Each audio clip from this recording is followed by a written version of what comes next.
खबर उत्तर प्रदेश कानपुर से। Civil lines स्थित तुलसी हॉस्पिटल इंडिया लिमिटेड में मंगलवार को विश्व स्तनपान सप्ताह का आयोजन किया गया। कार्यक्रम का उद्घाटन डॉक्टर BN त्रिपाठी एवं डॉक्टर नीता अग्रवाल के द्वारा किया गया। कार्यक्रम में महिलाओं के लिए स्तनपान कार्यशाला का आयोजन किया गया तथा 69 महिलाओं को स्तनपान के लिए जागरूक भी किया गया। वरिष्ठ बाल रोग विशेषज्ञ डॉक्टर BN त्रिपाठी, डॉक्टर विवेक महेश्वरी, स्त्री रोग विशेषज्ञ डॉक्टर नीता अग्रवाल, डॉक्टर कीर्ति गुप्ता, डॉक्टर चंचल गुप्ता ने बताया, शिशु के लिए स्तनपान अमृत समान होता है।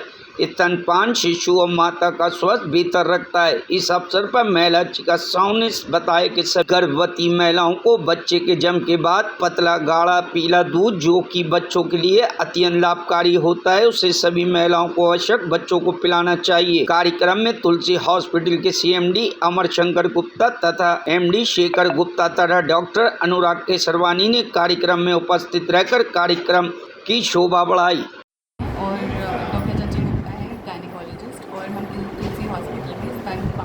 कार्यक्रम में आए हैं, तो आज हम ये बताना चाहते हैं कि महिलाओं को 6 महीने तक अपने बच्चे को स्तनपान ही कराना चाहिए। ये बच्चे का सबसे पौष्टिक आहार होता है। इसके अलावा बच्चे को 6 महीने तक कुछ और नहीं चाहिए होता। इससे बच्चे की सांस की बीमारियाँ, लेट्रिन, दस्त, ये सारी बीमारियों से प्रोटेक्शन मिलती है, यानी कि इन बीमारियों से दूर रहता है बच्चा। और माँ के शरीर में ऐसे बहुत तत्व बनते हैं जो कि बच्चे को दूध के सहारे से जाते हैं, जो कि इन बीमारियों से उनकी रक्षा करते हैं। दूसरी बात, माँ के लिए भी स्तनपान कराना ज़रूरी है ताकि माँ अपना जितना वेट बढ़ाया है प्रेगनेंसी में कम कर सके, साथ ही बच्चे के साथ बॉन्डिंग हो सके, बच्चे के साथ ज़्यादा क्लोज होती है माँ। और तीसरी बात ये है कि माँ के लिए ये एक नेचुरल कॉन्ट्रासेप्शन है, यानी कि 2 बच्चों में अंतर रखना हो तो स्तनपान कराने से 2 बच्चों में सही अंतर रखता है। ये प्राकृतिक तरीका है 2 बच्चों में अंतर रखने का। तो 6 महीने तक बच्चे को अपना स्तनपान ही कराएं। Thank you. नमस्कार, मैं डॉक्टर विवेक महेश्वरी तुलसी अस्पताल में आपका स्वागत करता हूं। और हम सभी लोग यहां पर इकट्ठा हुए हैं ब्रेस्ट फीडिंग वीक के मनाने के लिए। इस साल का जो थीम है gap to close and support to all, means कि हमें सारे समाज को एक साथ जागरूकता लानी है कि हमें सिर्फ ब्रेस्ट फीडिंग ही मदर और बच्चे के लिए बेनिफिशियल है। अब बात करते हैं कि पुराने ज़माने में क्या होता था। पुराने ज़माने में हम सीधा सा एक सिंपल सा एग्जाम्पल लेंगे पूतना का। पूतना आज भी तारीख में माँ का दर्जा प्राप्त है। क्यों? एक राक्षस होकर भी श्री कृष्ण को दूध पिलाया था और सिर्फ दूध पिलाने के कारण वो भी आज देव तुल्य है। तो क्यों ना हम अपनी माताओं बहनों को कहें कि वो इस कलयुग जैसी, जो इस समय हम लोग कलयुग में जी रहे हैं, जहाँ सिर्फ ब्रेस्ट फीडिंग 22% है उत्तर प्रदेश में, और पूरा इंडिया का अगर रेशियो निकालें तो वो 26 से 30% ही है। केवल 100 में से 26 से 30 ही महिलाएं सिर्फ अपने बच्चे को दूध पिलाती हैं। और ये बहुत ही ग्राफ इतना कम है कि यूनिसेफ भी कहता है कि भाई आप कर क्या रहे हैं। और हमारे देश में वहीं डब्बा बंद 2400 रुपये किलो का दूध बिक रहा है। डब्बा बंद पाउडर का दूध 2400 रुपये किलो है। जो आप गाय या भैंस का दूध लेने जाएं तो कितने का मिलेगा? मात्र 60 रुपये किलो। और वो दूध मिल रहा है 2400 रुपये किलो। इसके जिम्मेदार कौन है? हमारा समाज या हमारी माताएं या हमारे बच्चे। बच्चा तो बोलेगा नहीं कि भाई मेरे को माँ का दूध पीना है, उसे तो दूध चाहिए।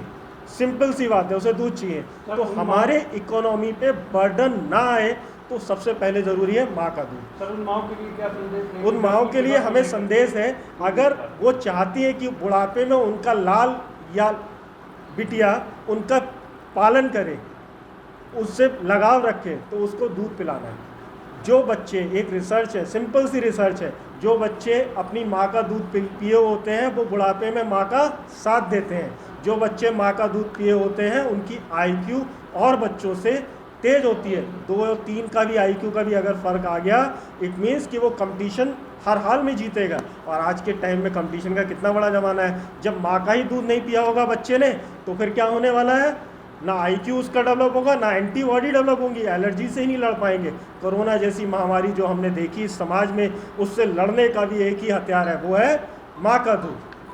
ये स्तनपान सप्ताह लगभग हर साल डॉक्टर से मनाते हैं। लोगों को चेतावनी भी देते हैं, सलाह भी देते हैं, इसका कितना असर होता है और अपनी बार फिर मनाया जा रहा है, तो उसको किस तरीके से लोग आप लोग देखते हैं? देखिए, ये जो प्रोग्राम्स होते हैं इनका आवाज़ थोड़ी धीमी है। असर तो होता ही है। जब कोई चीज़ हम बार बार सुनते हैं या हमारी माताएं बहनें बार बार सुनती हैं तो उनके दिमाग में बैठती है और उनकी जो पुरानी भ्रांतियां हैं वो मिटती हैं। कई क्योंकि स्तनपान या ब्रेस्ट फीडिंग से जुड़ी बहुत सी पुरानी भ्रांतियां हैं कि शुरू का दूध नहीं पीना चाहिए या माँ को पानी नहीं पीना चाहिए या बच्चों को पानी पिला देते हैं शुरू के 6 महीने में। तो ये सब सुनने से उनको नई बातें भी पता चलती हैं और जो पुरानी भ्रांतियाँ होती हैं वो भी खत्म होती हैं। तो ये प्रोग्राम्स बहुत ज़रूरी हैं। आजकल नई जनरेशन जो आ रही है अपनी बॉडी में फिगर को मेंटेन रखने के लिए कुछ इनसे दूर रहना चाहते हैं, उनके लिए क्या संदेश है? हाँ, उनके लिए तो क्या है, ब्रेस्ट फीडिंग के समय ऐसे हार्मोन्स प्रोड्यूस होते हैं जो बल्कि फिगर को मेंटेन करने में हेल्प करते हैं। तो उनके लिए सबसे बड़ा संदेश तो यही है। Bureau report, news hub Bharat.